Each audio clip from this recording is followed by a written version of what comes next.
भारत ने चीन को पहुंचाया बड़ा नुकसान, चीन की सुलगी। कंटेनर क्षेत्र में भारत ने बढ़ाया कदम, ड्रैगन को कर देगा दफन। अमेरिकी राष्ट्रपति का बड़ा बयान, बच्चों की मौत पर हुए भावुक। दोस्तों, वीडियो शुरू करने से पहले आप लोग नीचे कमेंट बॉक्स में जय हिंद लिखना ना भूलें, क्योंकि यह वीडियो आज की इतनी ज़्यादा खास होने वाली है और आज की इस वीडियो को देखने के बाद आपको भी भारत के ऊपर गर्व होने वाला है, क्योंकि भारत ने काम ही कुछ ऐसा किया है। यहाँ पर भारत ने फैसला कर लिया है कि भारत को अपने हर एक क्षेत्र में आत्मनिर्भर बनना है, चाहे वह क्षेत्र छोटा हो या फिर चाहे वह क्षेत्र बड़ा हो। यहाँ पर भारत ने यह फैसला ले लिया है कि वह हर क्षेत्र को आत्मनिर्भर बनाने वाला है। तो चलिए जानते हैं पूरी बातों को डिटेल में और बढ़ते हैं वीडियो की तरफ। दोस्तों, हमारे जीडीपी को लगातार ऊंचाइयों तक पहुंचाने के लिए क्या करना चाहिए होता है। यही नहीं, यहाँ पर देश में बिजनेस, एक्सपोर्ट और इंपोर्ट काफ़ी अच्छी मात्रा में हो और इसका इस्तेमाल करने के लिए कंटेनर का इस्तेमाल किया जाता है, जो कि आप ये बात अच्छे से जानते होंगे।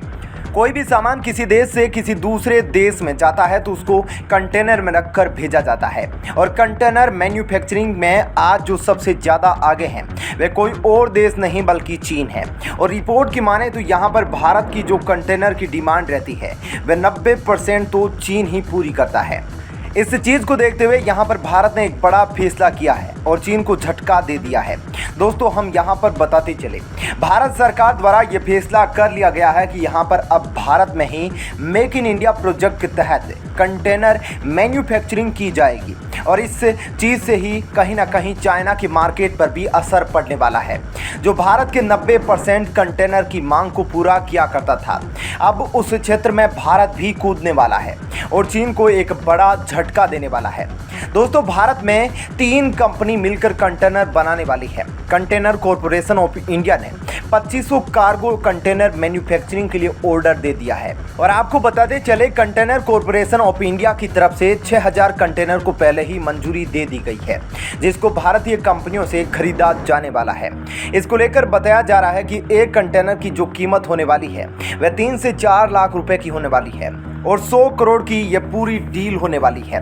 दोस्तों, यहाँ पर भारत में कंटेनर क्षेत्र में चीन ने अपनी काफ़ी अच्छी पकड़ बना रखी थी और यह चीज़ भारत देख रहा था और भारत इस पर काफ़ी लंबे समय से काम करना चाहता था, लेकिन भारत सही समय का इंतजार कर रहा था और भारत ने अब सही समय देख लिया है और इस पर एक बड़ा फैसला ले लिया है, जिसके तहत यहाँ पर 3 कंपनियों को निर्धारित किया गया है जो कि कंटेनर बनाएगी। उसके बाद भारत उनसे कंटेनर खरीदेगा।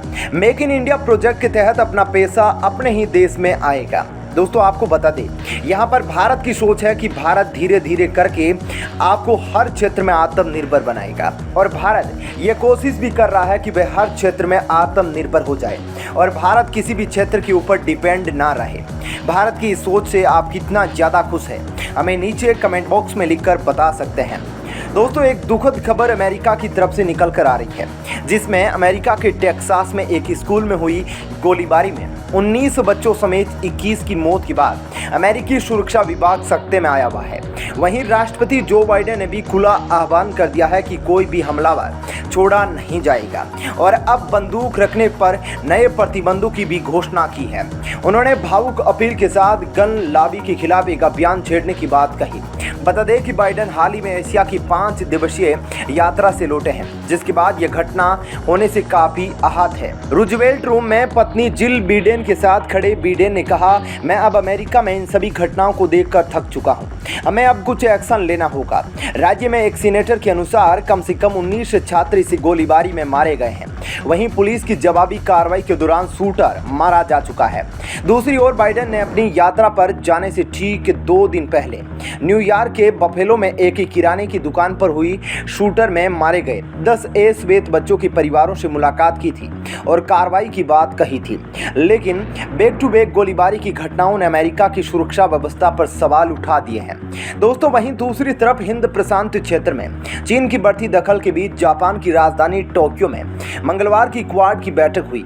ऑस्ट्रेलिया, भारत, जापान और अमेरिका के नेताओं की बैठक के बाद जारी एक बयान में कहा गया कि क्वाड अगले 5 सालों में इंडो पैसिफिक में 50 बिलियन अमेरिकी डॉलर से अधिक की बुनियादी ढांचा सहायता और निवेश का संकल्प जताया।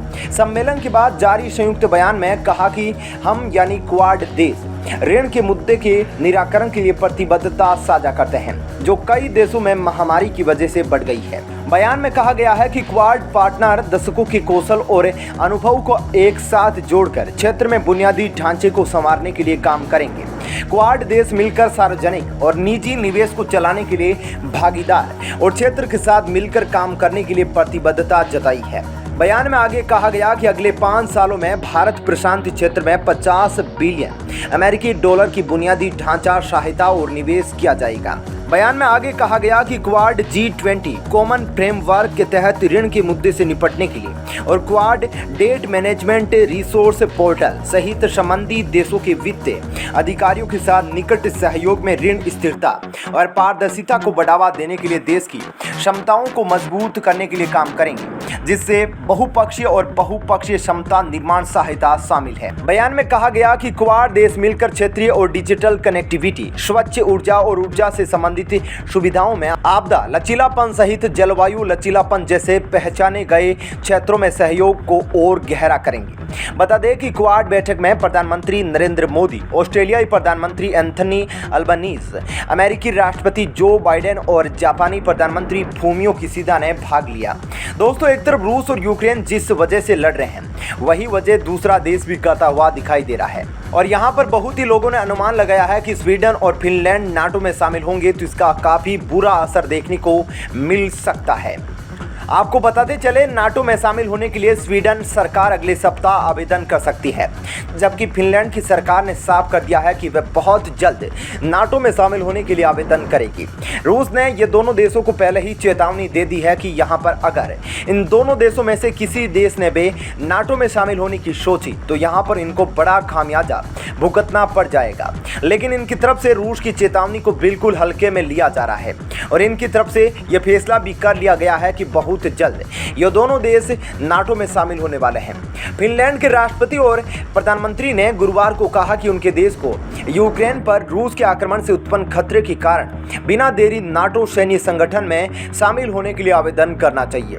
रिपोर्ट के अनुसार स्वीडन की संसद देश की सुरक्षा की स्थिति पर सोमवार को चर्चा करेगी। इसके बाद प्रधानमंत्री मैग्डालेना एंडरसन कैबिनेट की बैठक में नाटो में शामिल होने के लिए आवेदन करने का फैसला ले सकती है।